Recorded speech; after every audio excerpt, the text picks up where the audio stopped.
Now, from Wish TV, your local news source, this is All Indiana Politics. Good morning and welcome to All Indiana Politics, where this week we focus on the I's: insurrection, impeachment, and inauguration. On Wednesday, the U.S. House of Representatives impeached Donald Trump for a second time, this time for accusations of inciting the insurrection at the U.S. Capitol. The vote came less than 24 hours after we first told you that one of those insurrectionists was found with a truckload of guns, ammunition, and homemade explosive devices, and may have been targeting Indiana's Congressman Andre Carson. I spoke with Carson just minutes after the Speaker of the House announced the final vote total. Well, it was a very sad and necessary duty today to vote to impeach the president once again. But, you know, I swore an oath to protect and defend our Constitution and our democracy. That means Donald Trump must be removed from office before he does more damage or more lives are in danger at best. I think it's encouraging. The vote to impeach today was a bipartisan majority of the People's House. It encouraged me to see some more of my Republican colleagues stand up, quite frankly, and do the right thing. Unfortunately, some of those who voted against impeachment today justified their failure to act by saying it would cause more division.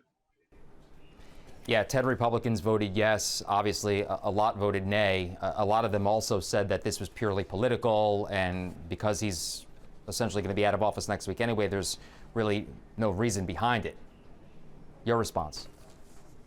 Well, I think that, you know, your vote is a record, and that tells many of their constituents that they were unwilling, even at the last minute, even when they had cover, even when they didn't have to fear Trump staying in office for 4 more years, with just a few days left, they were still unable to stand up against a would-be tyrant.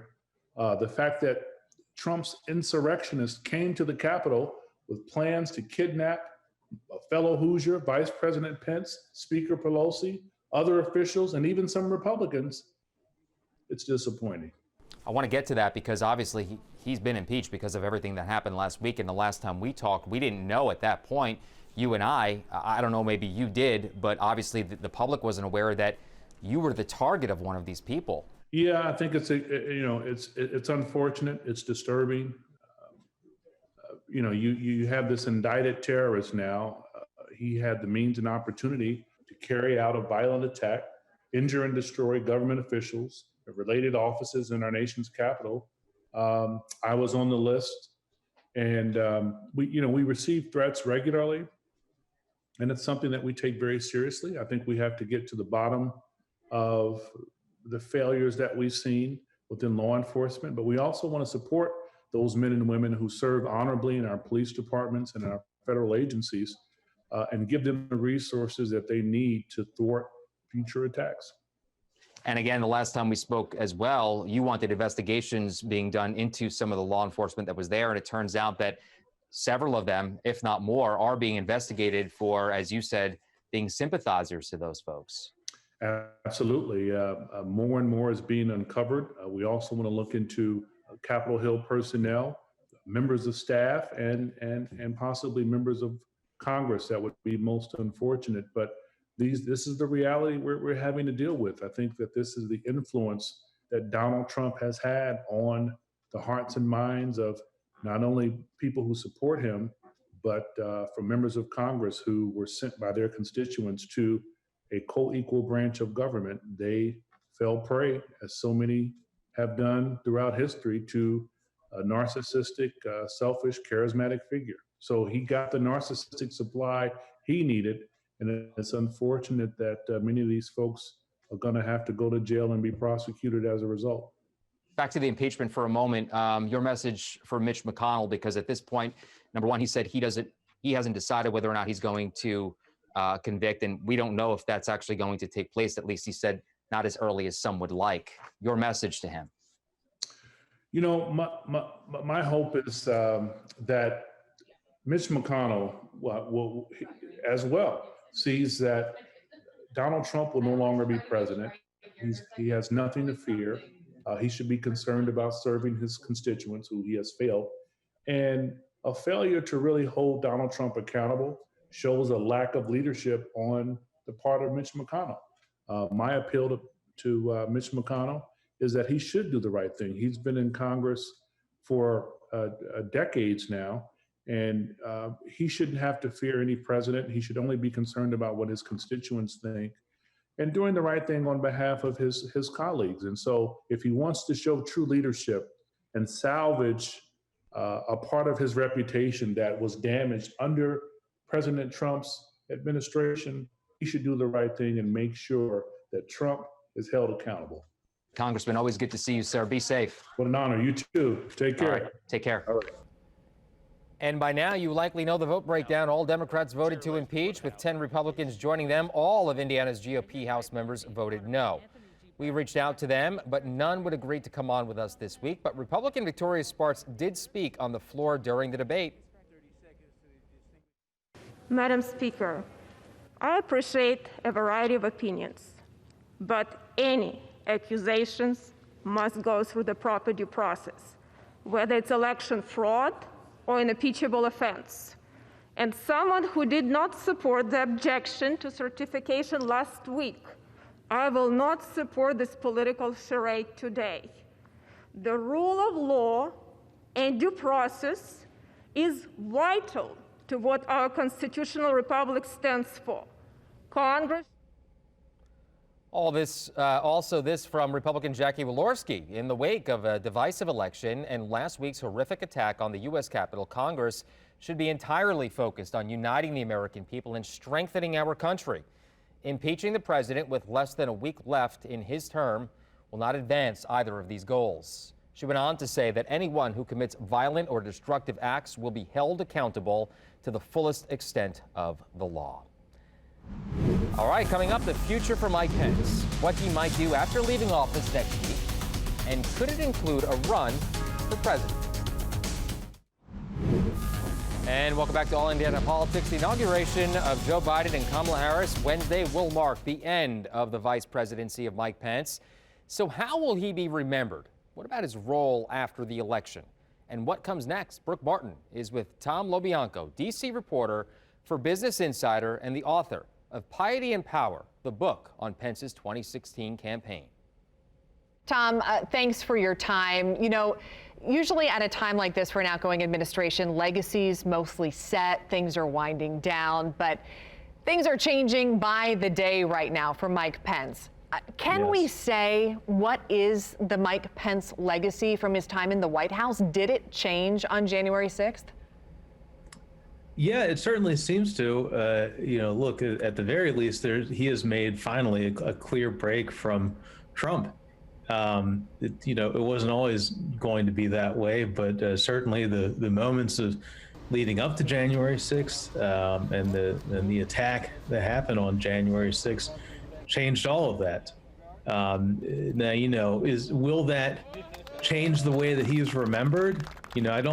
I think it becomes a part of it. Certainly if I was to write another chapter for the book detailing all this, I think we'd have to focus a good bit on the letter that he wrote, saying that, yes, he's going to certify the electors as is his constitutional duty, but also that that was a precedent that he sets there, and his focus on the idea and really a founding principle of this country that no single person, no single individual should be able to make unilateral executive decisions. I mean, that is a monarch, a dictator. You were with Mike Pence on the campaign trail. Do you think there's any way he had any idea that this is what it would turn into? One of the things I wrote about in the book, and I think it's kind of borne out, there's a sense that if you could just survive Trump for a little while, then the political fortunes would be incredible. And this calculated a good bit into how they handled the Access Hollywood tape back in October 2016. They were planning on Trump losing, and then they would catapult to the front of the pack for the Republican nomination in 2020. Now, obviously, that did not happen. there's sort of a similar calculation going on, for the last 4 years, really, which is if Pence could survive, then he would have another shot at the nomination in 2024.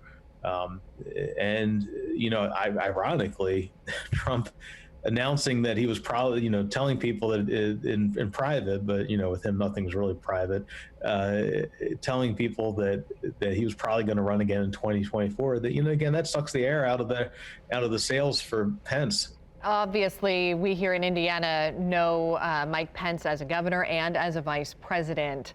You do as well. How does his time in D.C. compare with while he was governor here in Indiana? What differences do you see that stick out most? Yeah, interesting thing about Mike Pence is that when he was governor, it was one of the first times in his life and career where he was the one having to make the decisions, and problems were landing at his feet. His time as governor, he was really hobbled by a lack of executive experience, some staff problems, and his own ambitions, really. He had one foot out the door throughout the entire time. Him as vice president is a very different beast. It's really more about unswerving loyalty to Trump, proving his fealty time and again, trying to survive numerous scandals. What does the vice president do next? Come back to Indiana, stay visible in politics? What's your opinion? Yeah, I've heard a little bit of chatter, probably come back to Indiana. I'd heard that some, potentially a couple of conservative colleges might try to recruit him as the president. Could be they don't do anything, could be they lean back, could be they try to get some corporate boards, maybe go around, work the speaking circuit. I don't know if frankly, I don't know if carrying water for Trump would help on the speaking circuit, but maybe he could spin it a different way. So a lot up in the air right now. I do know this: he's keeping basically the same political team. At least that's my understanding. With top advisors like Mark Short will still be around him, Kellyanne Conway, Marty Opes, familiar name around Indianapolis. A lot of the same people will still be around him, and of course, really his chief advisor and closest confidant, above all others, is Karen Pence. All right, Tom LoBianco, thank you for your perspective and your time. Thank you. And coming up, the second impeachment of President Trump. What does it mean for Republicans and Democrats moving forward? Our experts weigh in next. And welcome back to All Indiana Politics on this Sunday morning as we welcome back Democrat Laura Beck and Republican Pete Seat. Good to see you both. Pete, we'll start with you this week. The impeachment of President Trump, was it warranted? Well, I think it's hard to say that there is not political motivation behind this decision on the part of Democrats to proceed with the impeachment vote and later the trial in the Senate, which I think is the most important part here right now. Is if I were Joe Biden, I would be livid because according to the latest estimates, the trial in the Senate will begin at 1 p.m. on Wednesday afternoon. That is a solitary hour after Joe Biden is sworn in as president. So rather than focusing on him and his inaugural address and his plans for this country, we're still going to talk about Donald Trump. Democrats remind me of the way I try to lose weight. I dial up Basbo's Pizza, get a whole pizza, eat the whole thing, and tell myself I'll start eating healthier tomorrow. They say, well, we can heal the country tomorrow. We've got to impeach first. I don't think it's going to help this country heal our divides. Your response, Laura? Well, I'm a little disappointed in Pete's response, not about the weight loss, because I can totally relate to that. Mine would be ice cream, not Basbo pizza, but ice cream. But when you think about what this country has been through in the last week and the fact that the president of the United States incited an insurrection, we are learning more and more every day. And I think we're going to continue to learn more and more every day about how serious it was, just how much in danger our elected officials, their staffs, people who work in the Capitol building, law enforcement, for example. We're learning more about just how very dangerous this was. I mean, when you think about it, Mike Pence was 60 seconds and less than 100 feet away from coming into contact with a crowd that was standing outside yelling to hang him. So impeachment is the right course of action. You can't look at this, I think, from a political lens. You have to look at it from an American lens. And when you think about what Representative Liz Cheney said, it really rung true with so many people. And I think that is really going to be driving this, especially as we move into the coming days, because the members in the Senate who are sitting in judgment over Donald Trump were also witnesses and were targets of this crowd. Pete, Laura said that the president incited violence, and we've heard that from a number of lawmakers and pundits across the board. Your thoughts? I think what the president said was inappropriate, and he should not have said what he said that day shortly before this mob walked down Pennsylvania Avenue and started to storm the Capitol. But what we are learning, to Laura's point, is that a lot of this was planned well in advance. It was premeditated on the part of a lot of these leaders. So whether the president incited the violence with his words or not, people can come to that conclusion, but it's not as if he said something and the people in that crowd thought, oh, we can now go storm the Capitol. They were making plans to do precisely that well in advance of getting to Washington, D.C. Well, hold on real quick. Let me just ask this to Pete real quick. Hasn't he been kind of doing this for the past couple of months, Pete? It wasn't just that day. Yeah, he refused to accept the results of the election. I mean, we talked about that on this show, and I think it was very clear from November 7th, the day that Joe Biden was announced as president-elect, who won this election.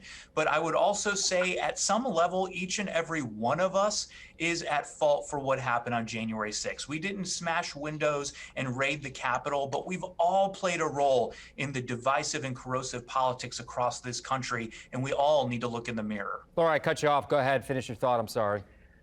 No, Phil, I guess the point I wanted to make was that before even the election, so this has been a pattern with Donald Trump in sowing mistrust in the election. He did it in 2016 when he was running for president against Hillary Clinton, and he's been doing it all along this election cycle as well. He has been sowing mistrust, and that when you watch some of the videos, I've spent unfortunately too much time over the last week watching some of these videos and reading these articles and following all of this. When you're watching and seeing what people were saying, how they were behaving, some of the things they were yelling during this. I mean, this was stop the steal. They believe because Donald Trump and his enablers, including many of the Republicans in Congress in Indiana who refused to come on your show, they were yelling stop the steal because they put the validity of a democratic process in question. And that is part of inciting the insurrection. So that's a key part here. The other element, too, is when you think about this, we're just coming off the heels of this election in Georgia.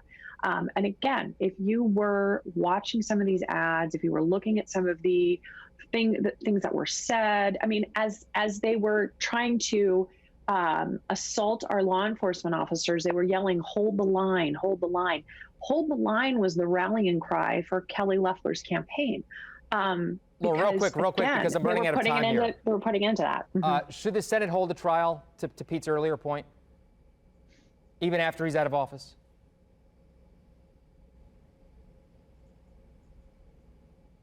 Is that for Laura? Yeah. Is that for me? Oh, okay. I'm sorry. Yeah, I think they should. I believe they should. Yes. Pete?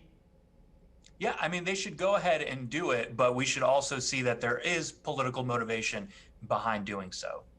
Laura, Pete, always good to see you guys. Thank you very much. We'll be right back.